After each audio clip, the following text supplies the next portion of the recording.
And also Naylor, y'all don't know what they've been doing. Give them a hand, y'all. They've been putting in the work here in Austin Peay Station. I can't even tell you what they have done for some of the cases and things that they have. And I was share this because I want all of us, y'all, real quick, a story yesterday that happened with a situation with a young man. That when you have these relationships with people like Officer Naylor, y'all need, and Officer Curry, y'all need their number on speed dial. So I had a young man that had a situation, domestic situation with his family the other day, and the police came to take him away from his home. He took off from the police that night. Then he took off again, and he thought he could go back home. Grandparents tried to hold him in the house. He took off and left the police again. Y'all gonna have to work on that, but he left them. But one of our board members who've been working with these young people in the community, he went to him at 7 o'clock that morning. He left the house at 4 in the morning the other day. With nothing but his shirt on, no socks, no nothing. And out there in the cold, went to him, and that board member brought him up to Legacy yesterday. And I sat there and I was talking with that young man. I said, the first thing we're gonna have to do is, we're gonna have to deal with this with the police, right? We got to deal with it. He said, but I don't want to go to jail. I went 2 years ago, my mom and them, X, Y, Z. I said, but let me tell you this. We take care of this first step, and I just got off the phone with some of the people at juvenile court. We can get to the second and third. But Officer Naylor, I called her. She knew the right officer to send her. And they came there and talked with that young man, gave that young man so much encouragement that he was like, I want to put this behind me because I want to be able to move forward. So that mama called me this morning, who didn't want him to come back, said, because y'all are surrounding my baby, I want to be there to help support him. She didn't know what to do because she didn't feel no help was. So that's what the ecosystem in the community looked like, y'all. So let's give our officer a hand. That's Dr. Stewart, that's trauma-informed prayer. And we already know some of the outcomes. Some of y'all know testimony of one of my young men, same kind of process. Now one of our Memphis police officers serving, because we did the same thing with him back in 2014. So that process do work. With that being said, again, thank you all for coming out to our weekly Stakeholder meeting. It seems like it's getting longer in between, right? We might have to go back and do it weekly. But the snow kept us from being able to do our last meeting on the 24th, Pearl Academy. They were excited about it. Those young men at Pearl Academy were ready to receive us, but the snow had us where we couldn't get out. But we're going to make it up this month, going to Pearl Academy on the the fourth Tuesday of this month from 6:30 to 8 o'clock that night. So please, y'all, they are over in our Nutbush community, which is part of our district, doing some powerful work. Actually, me and Mama, they're working to get that young man into Pearl Academy. How many of y'all heard about Pearl Academy? Yeah, good. How many of y'all been there and toured the new facility? See, that's why we're doing it. So this year, like I said, we're going to be taking this on the road. We're not just going to be here for every meeting. We're going into the schools in March. We're going into some of the other neighborhood associations throughout the year, because we want you all to know who these community partners are and how do we stay connected and work together. And we already seeing how some of that is working, like with one of our mentor programs out of Craigmont, and partnered with Pastor Leon, is going to host a big community fair here on April the 25th. David, I might have, what David Jordan did? That's the same day that Agape Fest, right? April the 25th. And so we know also we're gonna have to work that out. I said she's doing it a little early, so it'll work out. But it's those type of relationships and partnerships that build this ecosystem that we can help our families throughout here. And I'm gonna have Sin Relief, one of our leading organizations, come up real quick and talk about what y'all got coming up. Give Sin Relief and Pastor Leon gonna do it. Come on. Brother Sean hand as they come. They got something coming up that have become near and dear to my heart since I learned how to play golf. They got a golf tournament coming up. So. All right, thank you, Commissioner. I just thank God for allowing me to be here. I'm going to do it real fast. We do have a golf scramble that's coming up on April the 13th. We have flyers to give out to you all so you can check it out. But the funds are used to help fund our summer leadership program. We're going to have a group of probably about 6 to 8 college-age students from the neighborhood working alongside of us and just doing work in the community, working alongside a dwelling place. So it's going to help fund that. And also going to continue to help fund us as we serve alongside of our unhoused individuals and families throughout the year. And that same partnership with the dwelling place as well, just working with our unhoused individuals and families and continue to develop concerning their heart and right relationship with God above all, but then also just those wraparound services that all of our neighbors need. So how do we be a neighbor? So the Golf Scramble is a way to help fund that. So if you guys are golfers, please be a part of what's going on. Thank you. And that's the date is? The April 13th. April the 13th. April 13th. All right, and we're gonna most definitely have Brother Sean come back to talk about some of the work that's in relief, because y'all know, have y'all been seeing all the new development that's happening here? Give them a hand for the investment they're making in this community. I'm telling y'all, no family in our community should go without, whether they eating, having homes, being able to have the capacity, because we got relationships like that sister back there who he worked, Brother Sean worked all the time. Thank you, sister, for all that you do on y'all team as well. The next person I'm gonna have, Pastor David, come on up real quick. I know you eating the chicken. Come on there. Talk about the Agape Fest real quick. Calling me out just like that. I love my brother. Good afternoon. David Jordan with Agape. We do have the Agape Fest. I see it rolling through. I appreciate that being up there. It is Saturday, say April 25th with me. April 25th. April 25th at the Agri Center. We're anticipating up to 5,000 or more people being here, Pastor. Churches, I mean, it is a fest. This will be our 4th year to do it, and I'd love for you to be a part of it. We also have a golf event on April 13th. Sorry, same day. Different price point. Different price point. You know, it's all, so let's all be plugged in where God would have us to be, right? So thankful for this gathering. Glad to be back here. So appreciate you, my friend. Yeah, appreciate you, David. And I'm just going to ride real quick off of David, Agape Fest. And again, David Jordan and Agape have led the effort to make Memphis a whole central city. And I'm one of those individuals. Several of you all went. How many of y'all went through? Brother Pastor Harvey went through the Hope Navigation. All of us have been trained to be Hope Navigators in the city of Memphis. And one of the things we're going to do riding off of becoming Hope Navigator, May the 22nd. Say May the 22nd. So May the 22nd, how many of y'all know what day that is? Birthday. We know it's the Hope Fest, but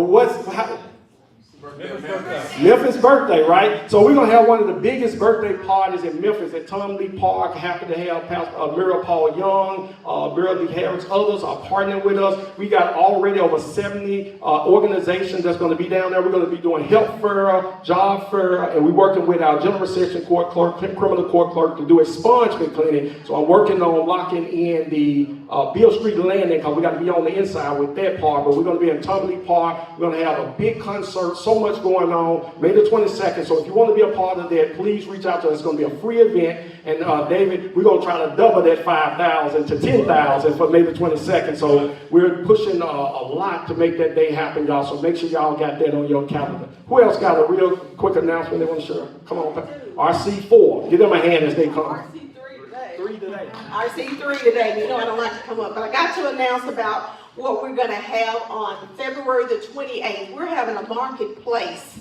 The weather is good, no matter what that groundhouse said. So y'all come on out. We're going to have really good bargains. We're going to have new things. So as my Uncle Took used to say, the early bird gets the worm. So come on out early to get those bargains. We're teaming with Embassy of Faith at 3845 Raleigh Millington Road. We also have spaces for food trucks, and your spaces are free. We have vendor spaces still available. They're $20. So please come out and join us, shop, enjoy our food trucks, and have a good day. All right. Thank you. Give her a hand. All right. Dr. Gus. Anybody else got community? Okay. Real quick, how y'all doing? My name is James Crawford. I'm the director of Forever Staying Positive. February the 15th, we're hosting a citywide voter registration drive. So, thank you. Whatever district you connected in, just get with me and I'll get you with the person that's organizing this district. But for Raleigh, I'm organizing, and we'll be at the Golden Institute. So, thank y'all. What's the address? 3184 Overbrook Drive. All right, that's right down the street. So what time is it going to be from? It's going to be from 2 to 5. I apologize, y'all. All right. So if you got some people that need to be voting, y'all know early voting started in April, so make sure that they get down there and get registered to vote. Thank you, young man, for your leadership in doing that. So we need our young people to get involved like that. Pastor. Okay, I got you, Pastor. Who is it? Community Connector.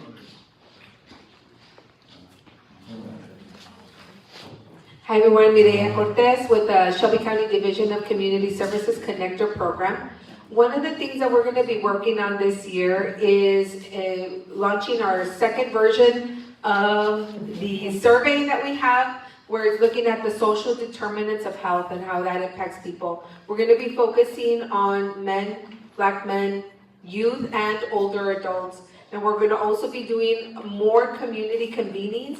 Please invite me to your events. I want to be there when I can, bring resources, education, and really looking to collaborate with any agency providing any information in Spanish as well. If you know of any organizations offering services for youth, adults, or anybody, food, anything, please let me know. I would love to start that resource guide. Thank you. All right. Give her a hand now. District Connector, y'all know Dr. Nicole Gates transitioned from us. This is our new connector for District 6. So make sure if you want to be connected in Shelby County with those resources and partnership, that's the young lady to see. Her office is also across the street in the new AC Warning Family Resource Center. Brother Carr here, we ain't talking about no golf today. We are. This is my golf coach right here.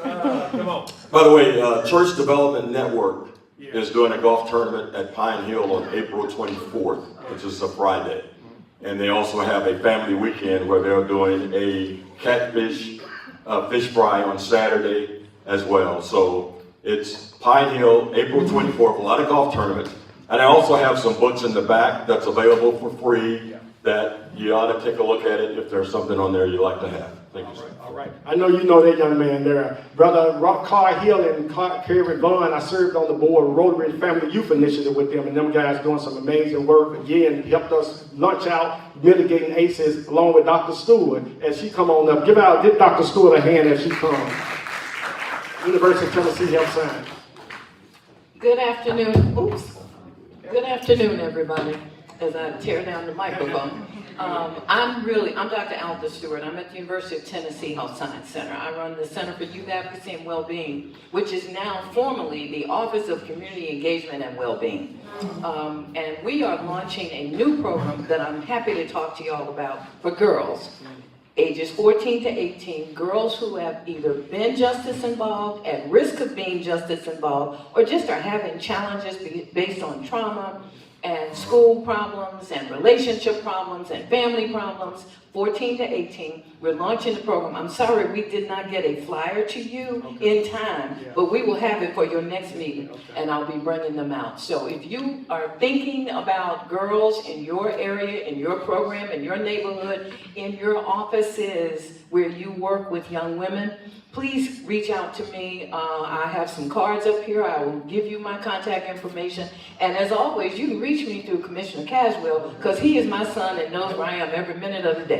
Thank you. I keep a track on. I'm at low jack. Again, before we go forward, I know I don't see elected officials, any other elected officials here. I want to recognize my good friend Devontae Hill. He's my prayer partner at 4 in the morning. So I know he's running for Congress. Good to see you here, Brother Devontae Hill. He's the only one, Pastor, other than Pastor Ellis and Pastor John, called me at 4 in the morning to pray.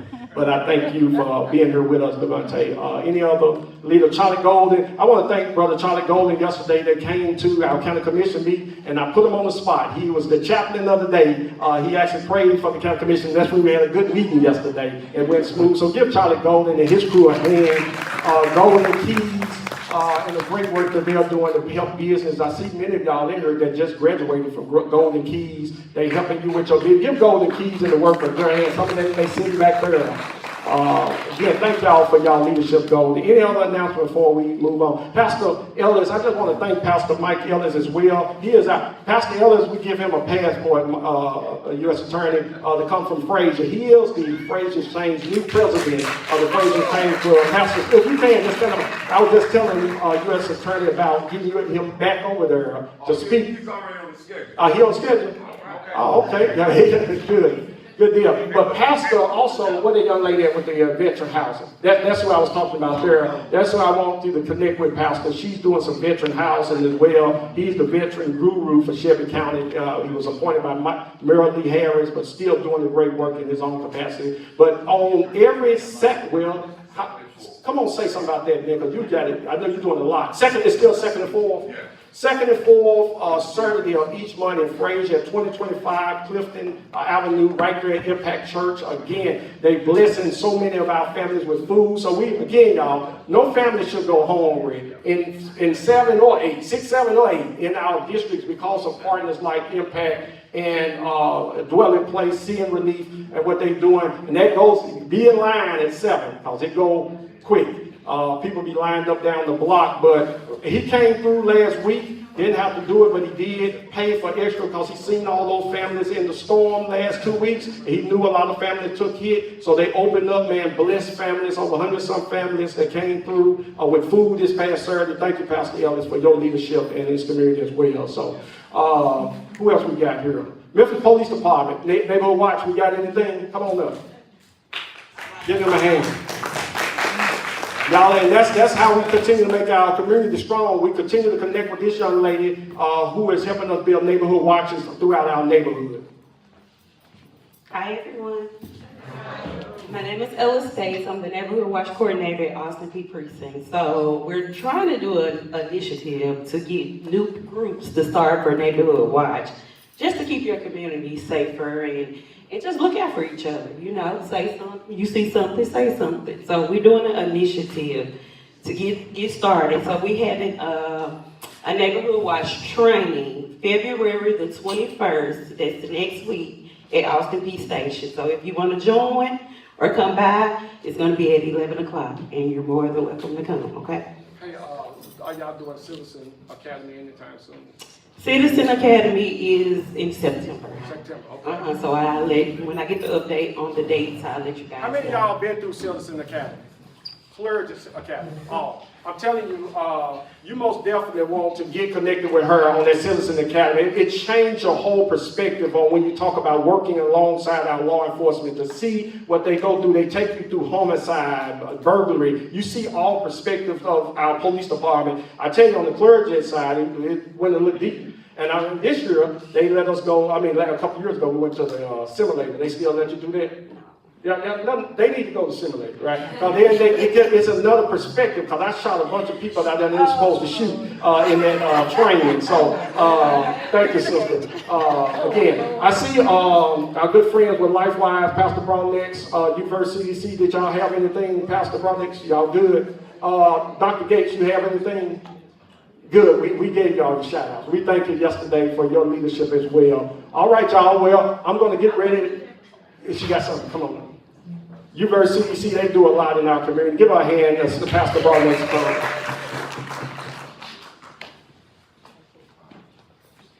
Good afternoon. I hope that everyone is well. Just standing up here to let you know that we will have team night at Embassy Church Memphis in collaboration with the YMCA and University Family CDC. That's February the 21st on a Saturday from 6 to 9. We have 3 raffles, so we want to make sure that the teens get out. Go to our social media platforms, Facebook and Instagram, share the flyer. We're giving out beats. We're giving out $50 gift card, $25 gift card, so make sure that our youth is out. That's for ages 12 up until 18 in a safe place, playing games, breaking bread, doing what teens do. And let's not forget that our after-school program is still active Tuesday through Fridays from 2:30 to 6. We are accepting sponsorship. You can go on our website to sponsor a child, $25 a month, and then you can also come and volunteer because we're needing volunteers. Thank you. All right, thank you so much.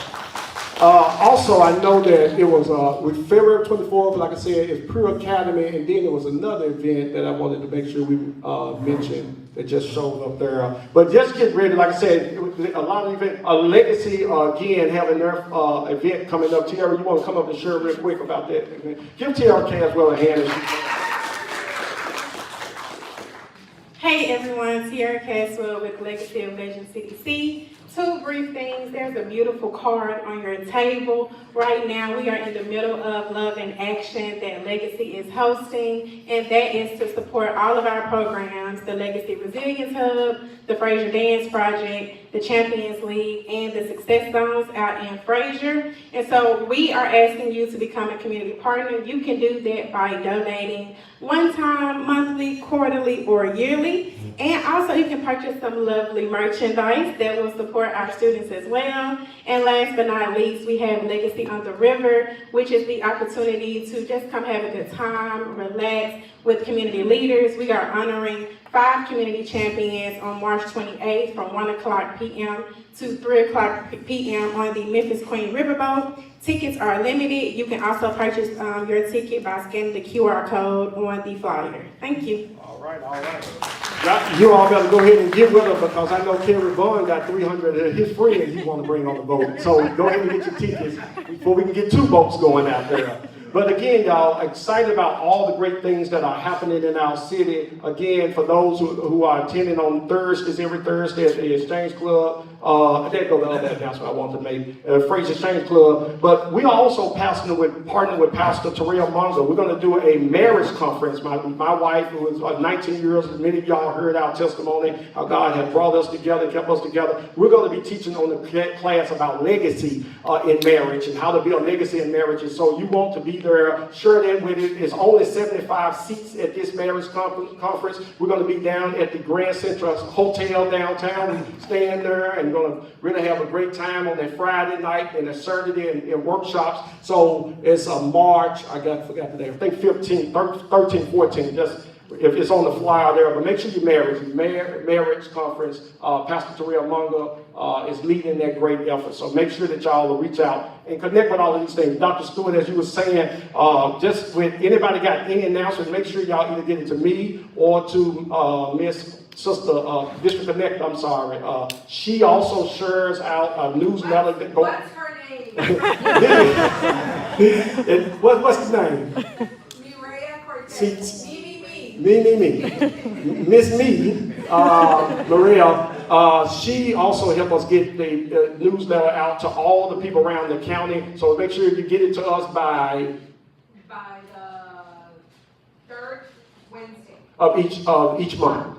For the next month. And then Tiara, you can weekly reach out to her with that information. She sends out every week our newsletters, and again, we want to add your information to that. With that being said, we're getting ready to bring up our guest speaker today, who just was recently appointed, but not new to understanding U.S. attorney work, because he was our former U.S. attorney during the past administration under President Trump, and now he's back again. I know when he left us for a season, he really didn't leave us. He just went up to Nashville and began a great work. He was working with a lot of the district attorneys across the state. He was leading their work with all of those district attorneys and working with them. And now he's back, as he said, ready to continue the great work that he was started on 4 years ago, to continue to make our community safe, working alongside the work that has been done with the Memphis Safe Task Force. let's invite up, before I bring him up, I want to bring up a good friend of him who knows him a lot better than me to talk a little bit about him. My very good friend, Kerry Vaughn, Pastor Kerry Vaughn. Come on up and say a few words. I know he's the pastor of the U.S. Hey, I want to talk about a golf tournament that I've got coming up. I don't like golf. I had to do that, Ryan. I had to do that. Oh, that's great. Hey, let me just say this. I could tell you a lot about U.S. District Attorney D. Michael Donovan. Number one, he's a great friend, and I could go through the Wikipedia of his bio, but you could look all that up. I could say that he grew up in Ripley, Tennessee, and I know that because my dad's side of the family, grew up on the Henning Farm there in Lauderdale County. I could also tell you that he attended the University of Tennessee for his undergrad, then went on to the University of Mississippi to obtain his JD. And then he came back. He came back to his roots. He came back to his home turf and his backyard and his home area. And he poured in from probably about 2006 to about 2017. He was the district attorney for about 4 counties in that 25th district judicial area. And then he was appointed by President Trump in 2017 and served faithfully till about 2021. And as Charlie has already mentioned, he came back October the 10th, I believe, in 2025, and he's serving for a second time as our U.S. District Attorney. But you know what? You can look all that up. As a matter of fact, he's got a great son named Hutch, who I think very highly of. I'm a Hutch fan. And he just graduated Ole Miss back last year and just married the love of his life this past December. And he has moved to Memphis, working for Fisher and Arnold as an engineer, and is blowing and going, doing very well. But what I've come here today to say, and I was actually going to just sneak in the back and just watch, because I had to be in this area this afternoon, and Charlie came up and said, hey, get up and say a few words. So this is what I want to leave you with. I personally believe that Mike Donovan was created and designed for such a time as this to be our U.S. District Attorney. I believe it's God ordained. You know, there's some things in life that we try to engineer, and there's many things in life that we try to manufacture. I'm guilty of that. And there's times in life we try to kick the door down. But then there's times in life you just see God's perfect will. It's not his permissive will, it's his perfect will. And I just want to say, I believe it's God's perfect will that Mike is in this role for a second time to provide influence and impact, not only across West Tennessee, but across our nation. Number two, he's been given the skill sets, the giftings, and the talents to see this job through. And number three, he has the tenacity. He has the fire in the belly to bring justice where justice is due. He won't mince words. He won't tread lightly. But he will come in as a fierce ambassador to do what is right. I'm excited about that. I'm excited that he's here. Would you please welcome our U.S. District Attorney, Michael Donovan. Thank you, Kerry. Thank you very much. Well, good afternoon. My name is Mike Donovan, and I think I have a presentation. If we can refer to those. It's my pleasure to be with you today. Thank you for that warm introduction. Thank you, Commissioner Caswell, for having me, and I'm certainly glad to be here today. With me from my office is Neil Oldham. Neil is my Chief Criminal Assistant United States Attorney here for the Western District of Tennessee. Neil is a career prosecutor, both working at the District Attorney's Office here in Shelby County and now at the U.S. Attorney's Office with me. And so, let me see, how am I going to advance that right here? So this is a slide presentation that, thank you.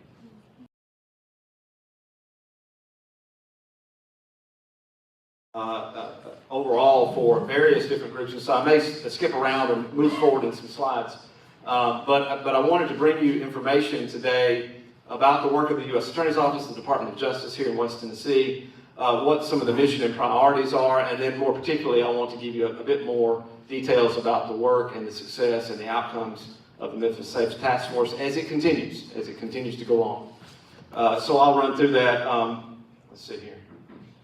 There you go. They've already given my bio. I'm, for the most part, a career public servant.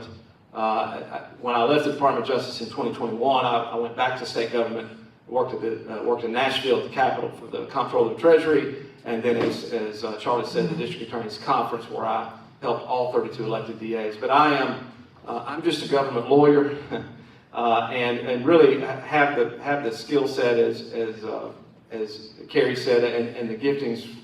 The good Lord's given me one skill, and this is it. So I'm trying to use it as best I can.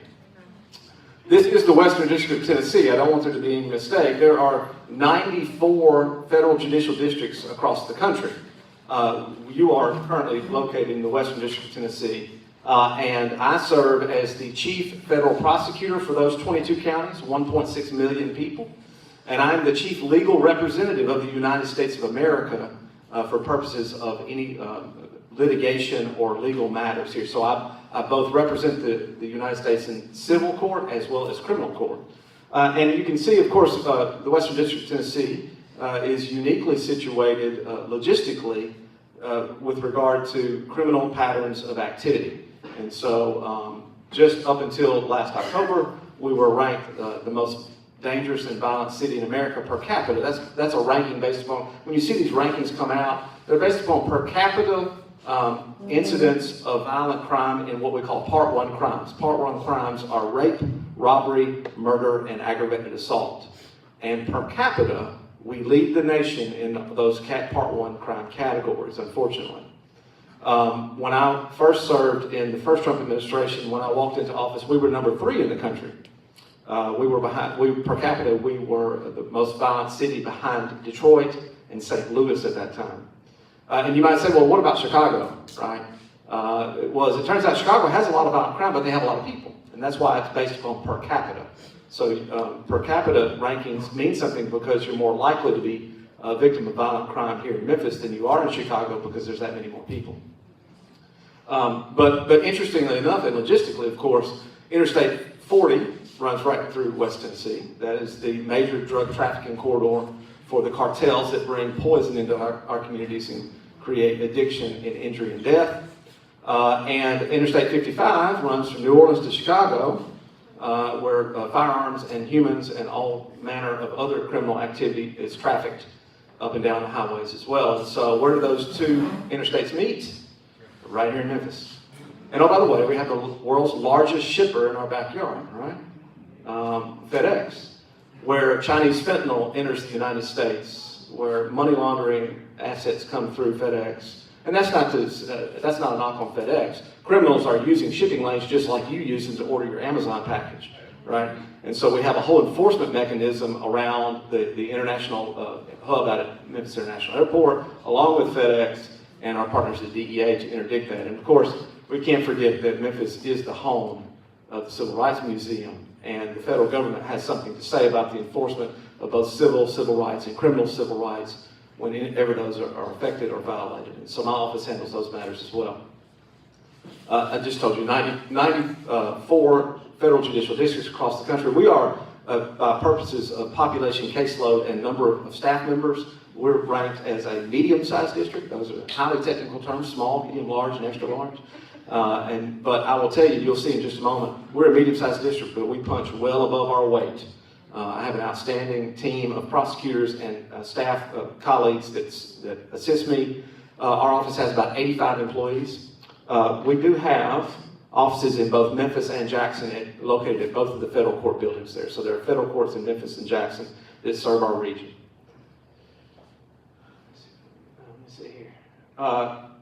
As I indicated, we do criminal prosecutions, civil litigation. It's also my job as the United States Attorney to represent the United States in collection of all debts that are due and owing the United States. That includes taxes, bankruptcy filings, any other debts due for restitution to victims of crime, or any other outstanding debts that are due and owing the United States. So I have to protect the United States Treasury as well as protect you from crime.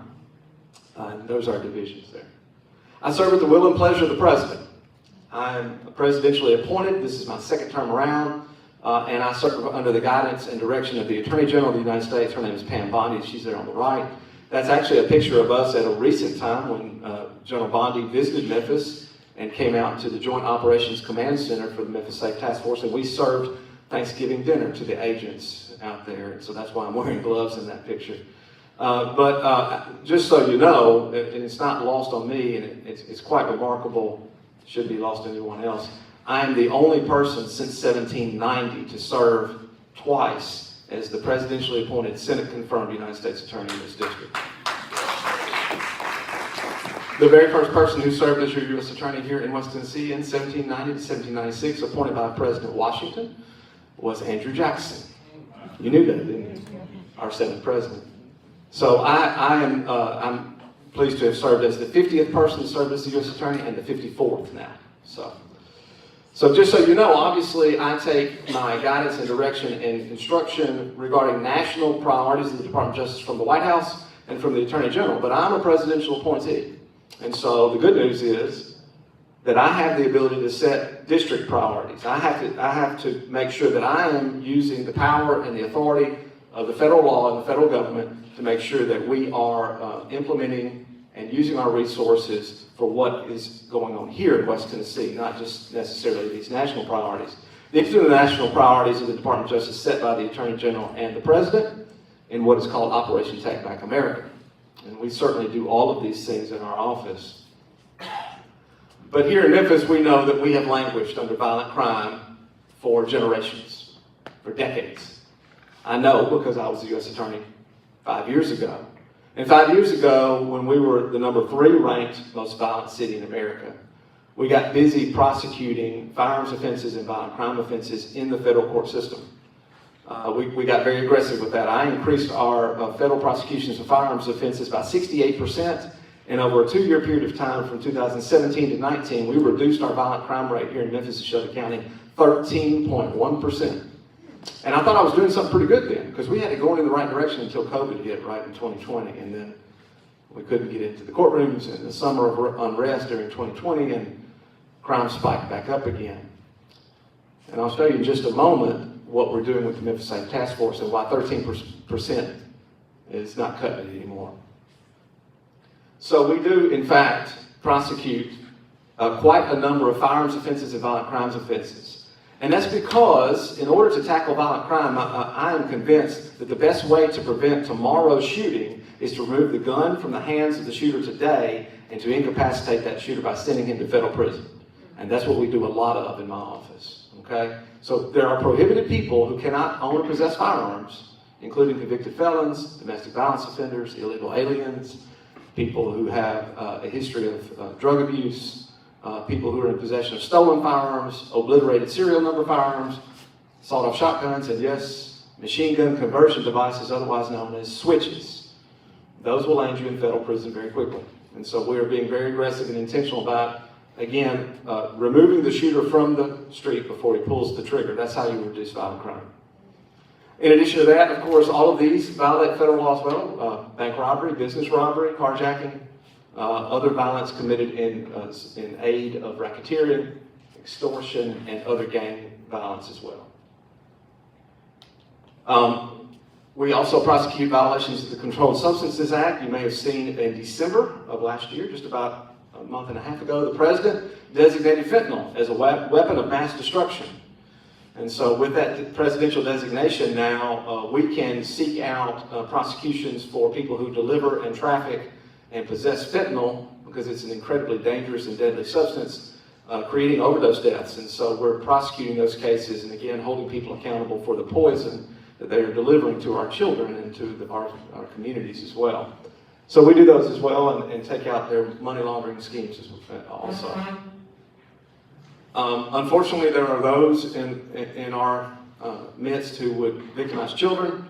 The federal government has something to say about that, and so we do quite a number of internet crimes against children prosecutions involving child exploitation, enticement, and solicitation of children for sexual acts, people who travel into Tennessee for that purpose, and then also human trafficking and smuggling prosecutions.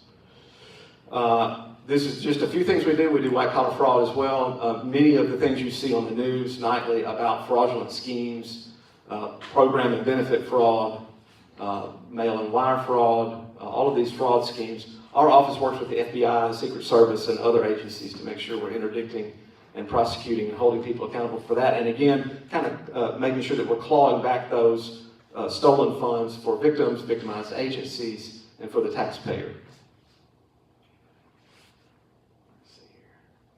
But here in West Tennessee, we all know, and this is what I'm trying to get to, restoring law and order in Memphis was a presidential order that was issued in September of last year. I was confirmed by the Senate in October, came back into office on October 10th, as Kerry told you. And so I landed right in the middle of the Memphis Safe Task Force operation created by this presidential order.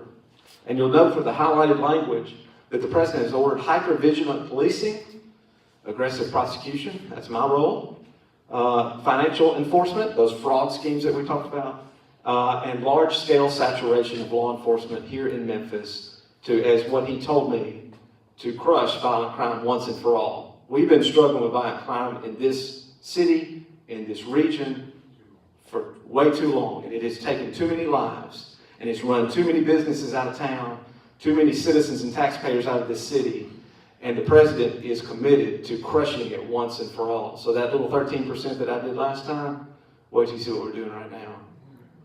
And this task force will continue, according to the President and Attorney General, until Memphis is safe. That's it. So every time anybody asks me that question, you hear that question asked of Mayor Young, or Marshall Miller, or me, or the FBI, it is indefinite. It is here to stay until we make Memphis safe. The good news for you today is it's working. It's working. There's our task force made up of 31 different agencies across federal, state, and local law enforcement agencies. And that includes all the alphabet soup that is the Department of Justice, the FBI, the DEA, the Marshal Service, the ATF, the Secret Service, IRS, Homeland Security Investigations, all of those, including TBI, Highway Patrol, the ABC, the TWRA, and of course your Memphis Police Department, Shelby County Sheriff's Office as well. And so I bring to you fresh off the presses. So every morning at 7 o'clock, the President and I get a briefing where we get a briefing from last night of all of the arrests and the cumulative total of the Memphis Safe Task Force operation and what we've done so far. So we are in operational period. We're in day 134 of this operation. And as of last night, the Memphis Safe Task Force has arrested 5,944 people on the streets of Memphis since October 1. That's extraordinary. Now that's about 2,500 agents on the street working 24 hours a day. And I get a report every morning of who got arrested, who had a gun, who had dope, who ran from the police, who fought the police, and what crimes they committed. And we are then adopting some of those cases to be prosecuted in federal court, where we can hold them on the front end, typically in pretrial detention without bond, and when we convict them of a federal crime, we are sending them to federal prison for a very long time. 967 firearms seized off the street of Memphis since October 1. 966 illegal guns that won't be used to kill somebody today or tomorrow or anytime soon. 590 known gang members taken into custody. And but the one that gets everybody's attention, 148 missing children located and returned to their families. That is the power of a sustained, targeted, hypervigilant, aggressive law enforcement response to what has plagued our city for generations. It's working. All right, so there's the numbers from this morning. I pulled them off, put them in this slide. There you are. In addition to the 85 employees that I have in my office, and 45 of those are lawyers, and I don't have all those spots filled, but I have some incredibly talented and experienced prosecutors in my office. I knew that when the Memphis Safe Task Force started making their cases, our caseload would go up. And by the way, our caseloads are up since October about 300% now. We've tripled our workload in the number of cases that we are indicting, charging, prosecuting, and moving through the court system. And so I called the Attorney General and I called the Department of War.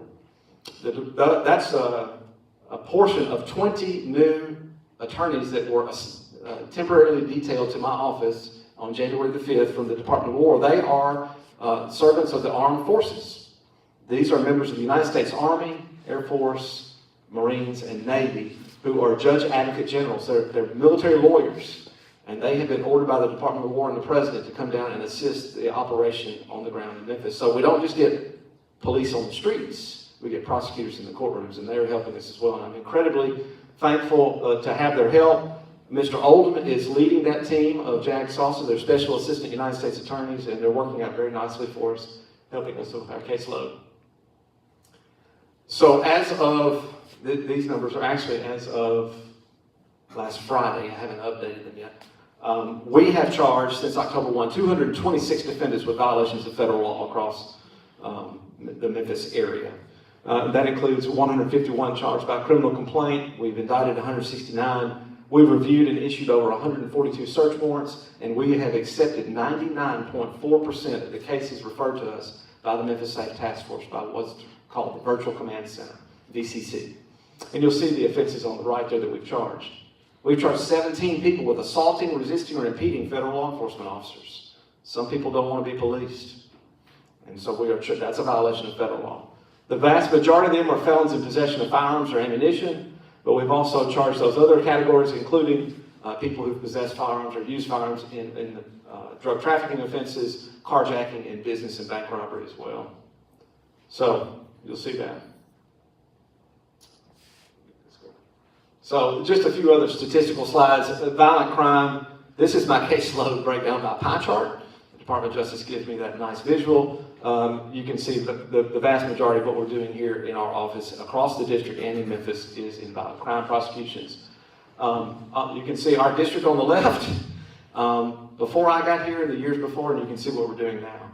We have tripled our caseload. And by the way, you can see the averages in medium-sized districts. The Sixth Circuit, which is all the districts in Tennessee, Kentucky, Ohio, and Michigan, and then nationally. You can see how we're outstripping everybody across the nation. We are number one in firearms prosecutions and violent crime prosecutions across the country. And in all crimes, we're number 14 among 94 districts. We're just a little old medium-sized district. There's that much federal crime going on, and there's that much ability to solve that crime, bring us the evidence, and make those charging decisions in the courtrooms here in Memphis.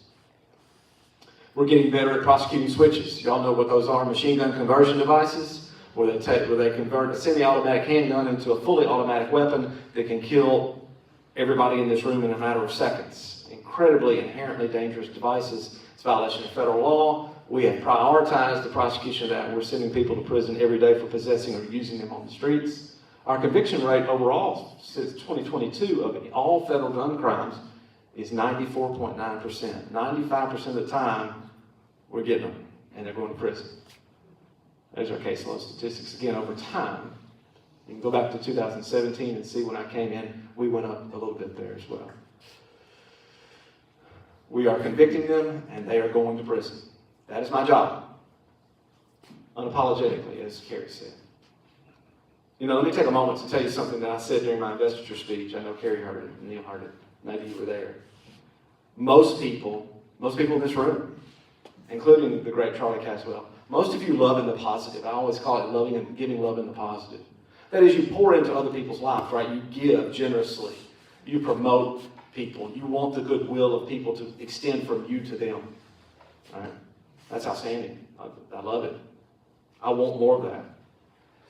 As it turns out, the good Lord has made me, as I say, to love in the negative.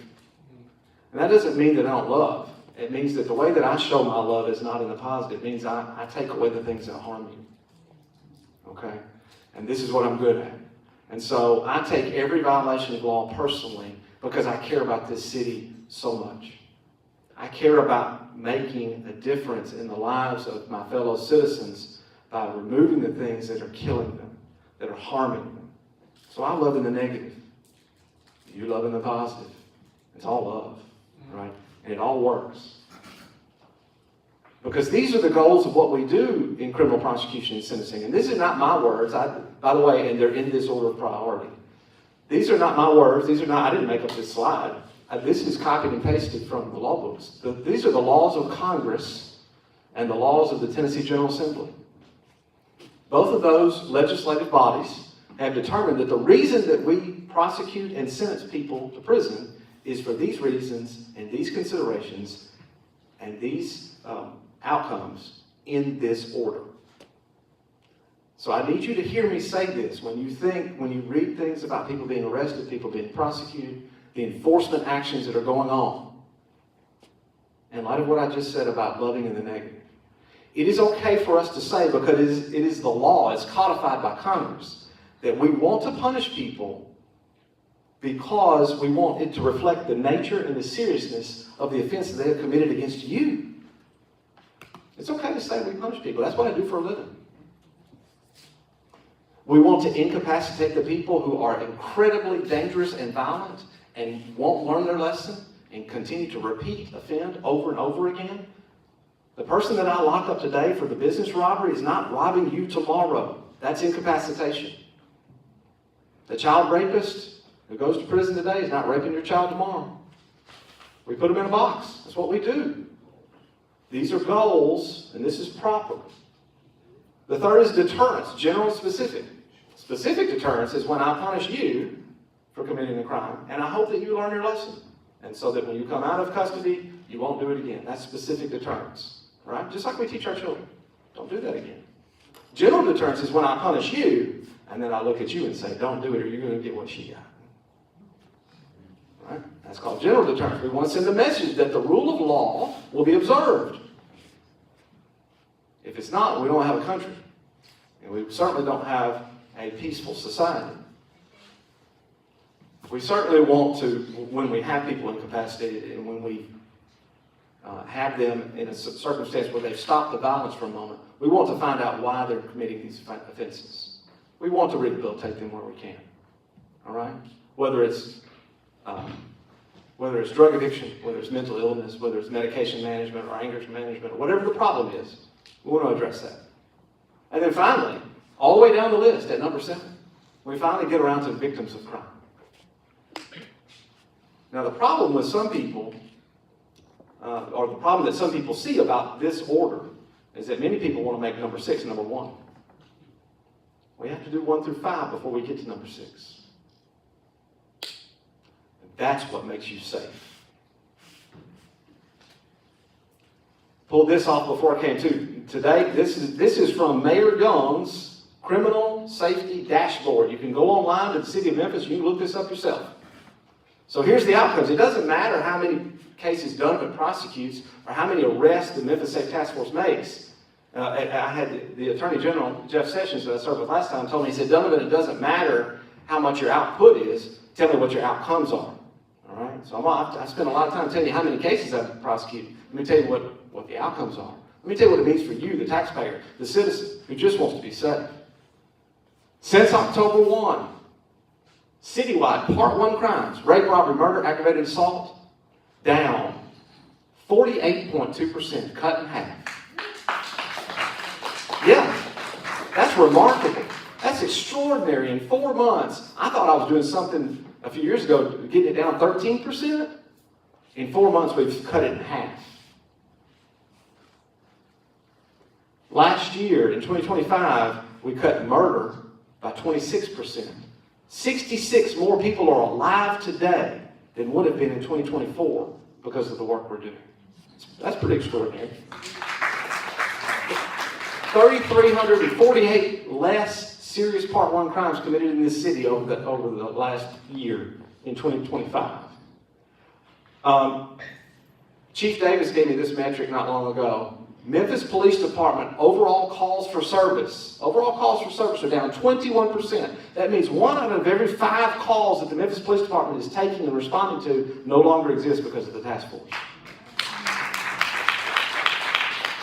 And oh, by the way, calls for shots fired, down 53%. This is real. This is not just anecdotal. This is not me telling you I think this is what's happening or this is how I feel. This is statistically proven. These are Memphis Police Department numbers. These are not mine. Case clearance rates are up 9%. We're getting better at solving cases, including homicides. And total Part 1 crimes, like I said, are down 48.2%, including those categories. That's pretty good. You ought to be celebrating that. We ought to all be celebrating that with the Memphis Police Department, Mayor Young, the Memphis Safe Task Force. We're all pulling together. I'm not doing this all alone, right? We're taking the evidence they're bringing us, we're prosecuting people, and we're removing the bad so the good will flourish. You're all the good. All right? Let me tell you some non-traditional metrics. I've spent a lot of time talking about arrests and indictments and prosecutions. So I had a hunch, and I told my staff, I want to capture every metric that doesn't have the word arrest or indictment in it, right? That indicates to me that the statistical data is real on the streets. When you make a decision about whether to go downtown to a Grizzlies game, these are the things that you ought to think about. Number 1, the Shelby County Clerk's Office reports a dramatic spike in vehicle registration since October 1. This is good news, and you laugh for a reason, because how do you think we're making all those arrests? Traffic stops. Traffic stops with dark tint and broken tail lights and those fake drive-out tags, right? And so all the gangsters with the guns and the drugs who are riding around our city and drag racing and doing all that stuff are now a bit more legal. All we want is to promote the respect for the rule of law. Get your car tags done. So Ms. Halbert's office is busy. Number 2, the Memphis Shelby County School reports a significant drop in chronic absenteeism and truancy during the fall quarter of the year in 2025. Isn't that remarkable? When you start actually enforcing the law, people get legal in all other areas of their lives. We can drive legal, and more kids are in school. That's pretty good. What else? Last December, first Saturday in December is what? The St. Jude Marathon downtown, right? Supports curing childhood cancer every day. 22,000 people descended on this city to participate in that race. 22,000 runners. Last year in 2024, I asked the precinct commander in the downtown precinct where all those 22,000 people parked their cars. I said, tell me about auto burglaries in the area. And he said, well, unfortunately, during that race, I don't know how long it takes to run the marathon. How long does it take to run the marathon? 4 hours? You're booking. Okay. Let's say 5 minutes. Okay, let's say 6 hours. During the 6 hours of the St. Jude Marathon, when 22,000 people parked their cars downtown, 6 people had their cars broken into in 2024. This past December, 0. Now, that may sound like a small thing to you, and 6 auto burglaries may sound like that's not a big deal.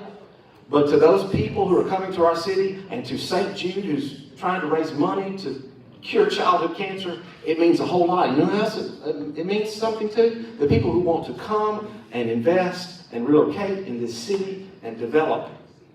It means something. And the best metric of all, I'll say for last, it's that chart on the right.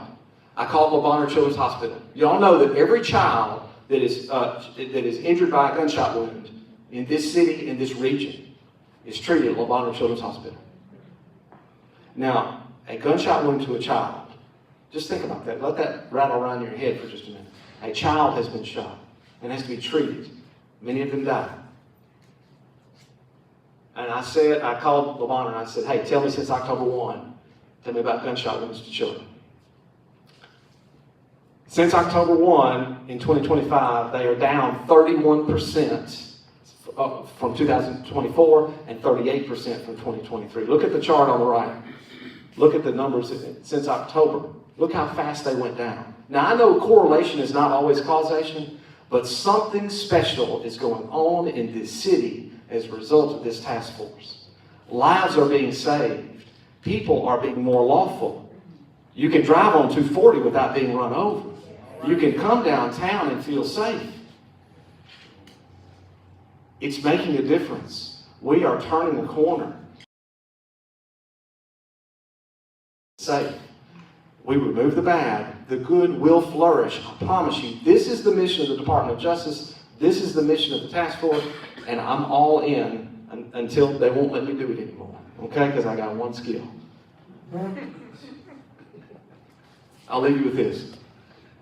This is a photo that was taken by one of my staff members of a homemade sign on the side of the road out on Mount Moriah, I think it was. This was back in November, I think. And this was after the task force came, after the National Guard was deployed by the governor. And there's still a lot of discussion and debate about whether it's appropriate, right? Or whether this is a good use of resources, whether this is right. I'm telling you, the people who are benefiting from this safety are appreciating this task force. They are thanking the task force officers as they're riding by with homemade signs. Thank you. It's working. You're right. You're exactly right. It's working. This is the public sentiment that we hear over and over and over again. And so, I'll leave you with this. It is my pleasure to serve as your U.S. Attorney for the second time. And as I said at my swearing-in ceremony, you're going to get every bit of me for the next 3 years. All right? And we're going to continue to lean forward and be aggressive, because these are the public safety policies that work. And so once we clear the field, once we clear the decks, all of you will be in a position to love in the positive and to pour into this community, to develop businesses and industry and education and all of the things that we live for. Okay? I'm one small part of it, and I'm glad to be a part of it. And thank you, Commissioner Gray.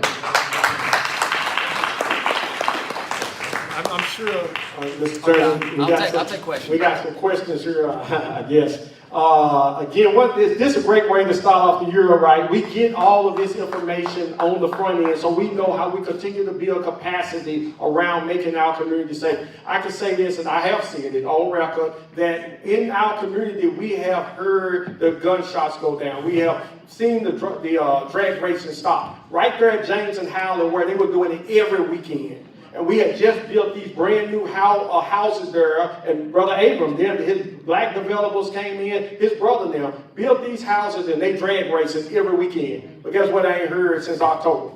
Not a gunshot or no drag racing. And guess what's happening? People buying them houses now. If we want to continue to see our value to go up in our community, we needed the help that we're getting at this level, because this is how change is being made. So again, thank the U.S. Attorney, thank the work that's been done. We got some questions right there. We got another mic, Tim. Okay. Very good. Thank you. I can talk loud. Jay. I just have a question.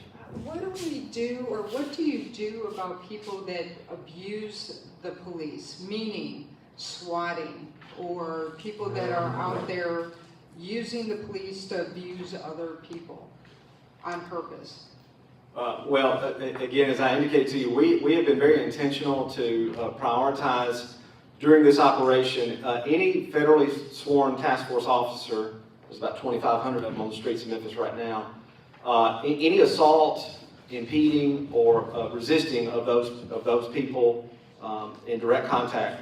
That's usually captured on body camera, by the way, so that's pretty good evidence. We've been charging those, and those are being prosecuted effectively. I mean, like, say somebody wants to just hurt me and call the police and make up a lie, in other words. Oh, I see what you're saying. I'm sorry, I did not understand the question. I'm sorry.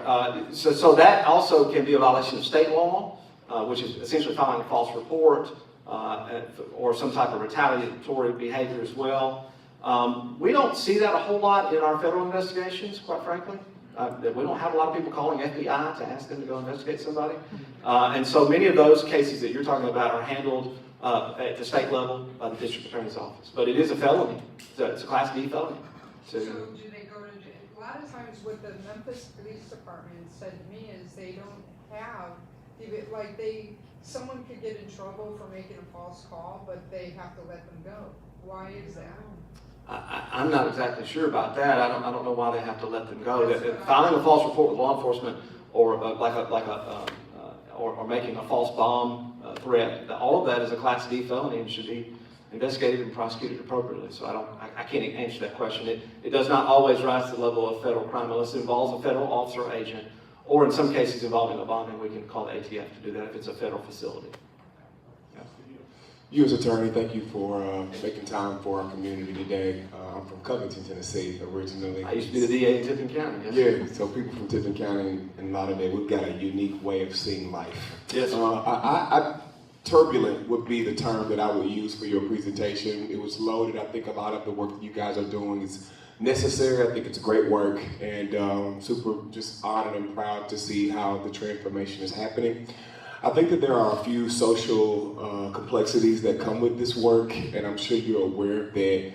So I guess in part my question is in two parts. The first thing is how is this administration prioritizing the social complexities that come with doing this work? Is it a priority?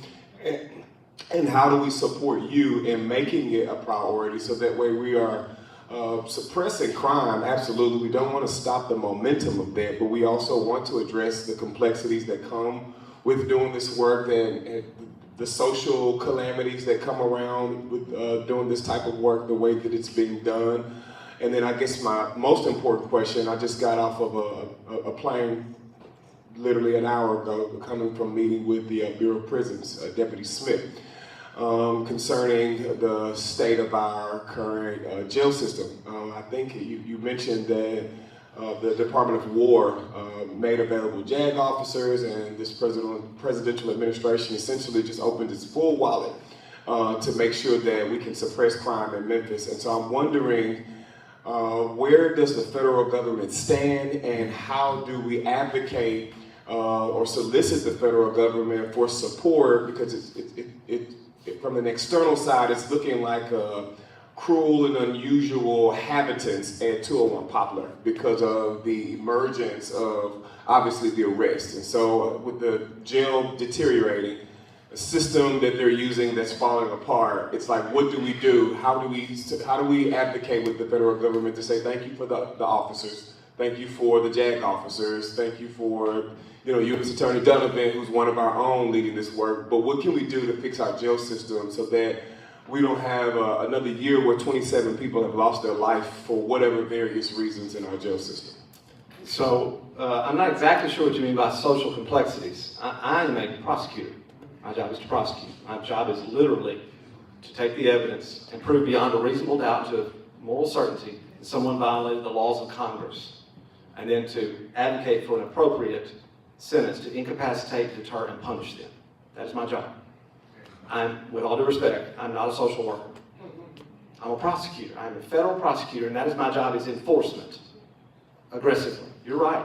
Resources have been dedicated to this, and by the way, it's working. Once we clear the decks here, and we've gotten violent crime under control and down in Memphis, I hope that this community and this city will see that you don't have to live that way anymore, and you will demand more from your elected leaders about resources that address whatever it is you want to address. 201 Poplar is a county jail run by the county, funded by the county. Many people who are arrested in the task force operation go to 201 Poplar and they're incarcerated there.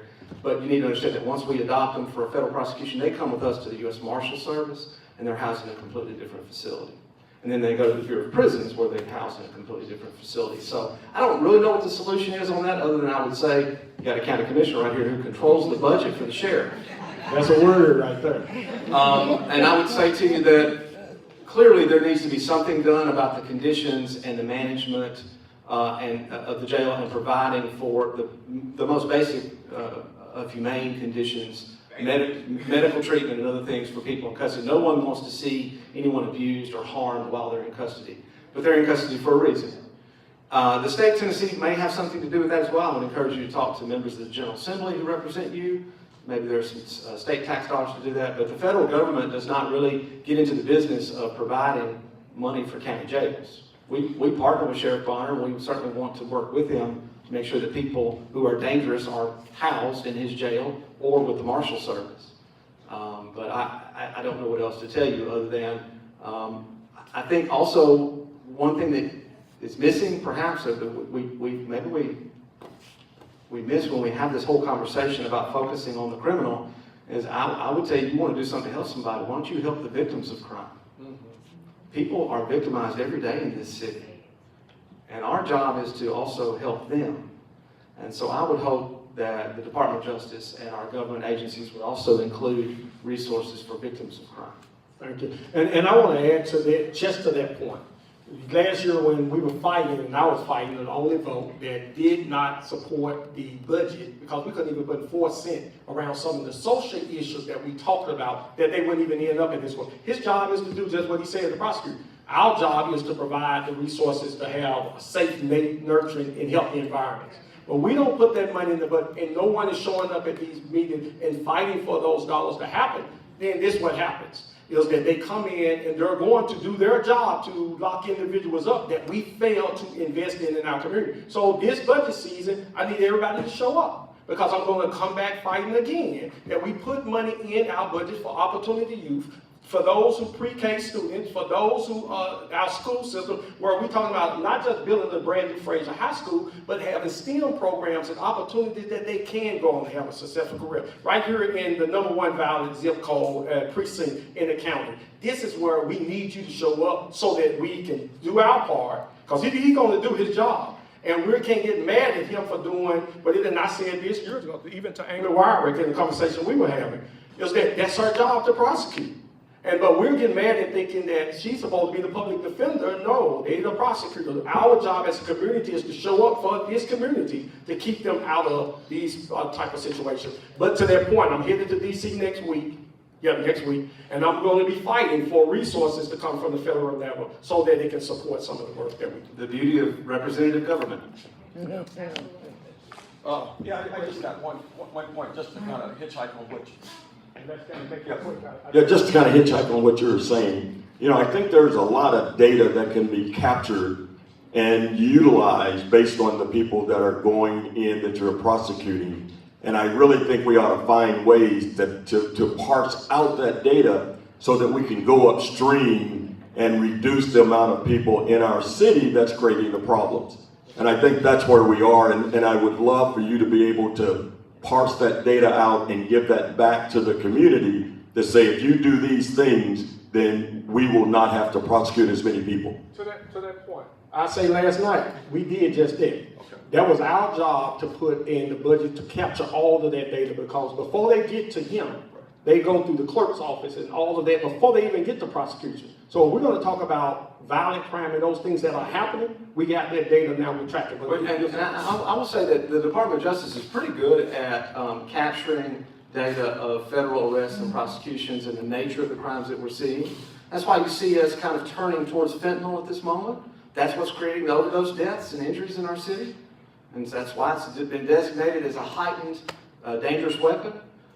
Switches, machine gun devices, real problem. That's why we're prioritizing. I can tell you how many switch cases I prosecute. Sure can. And Attorney Donovan, it's not the switches and the fentanyl, but how did they get to where they are, where they were doing those things is where I'm trying to get to. That's not really upstream. No, I understand. And we go downstream and upstream to try to tackle cartel level organized crime, gang conspiracies, drug trafficking organizations as well. So I understand what you're saying. Yes. Yes, sir. Thank you for being here. Yes. Appreciate it. In your first slide, you mentioned immigration enforcement. Yes. You talked a little about that, but I don't remember seeing data and information.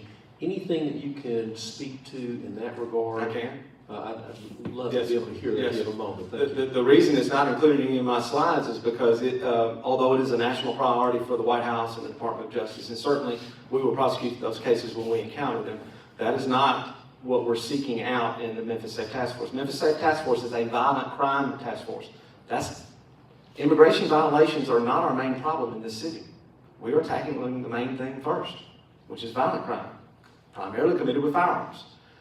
Most of the illegal aliens who are encountered by officers or agents in this city are being removed, but they're not necessarily being prosecuted for illegal reentry, because the removal operations are happening so quickly that those are never reaching my desk.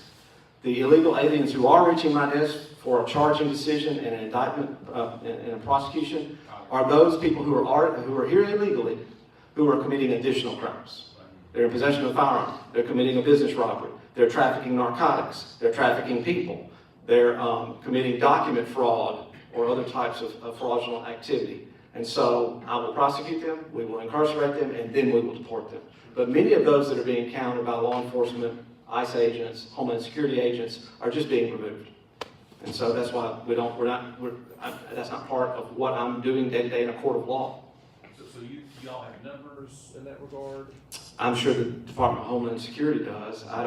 Again, I'm not capturing those numbers because they never reach the U.S. Attorney's Office. The only ones that reach the U.S. Attorney's Office for federal prosecution as a referral is an additional crime committed by someone who is not lawfully in this country.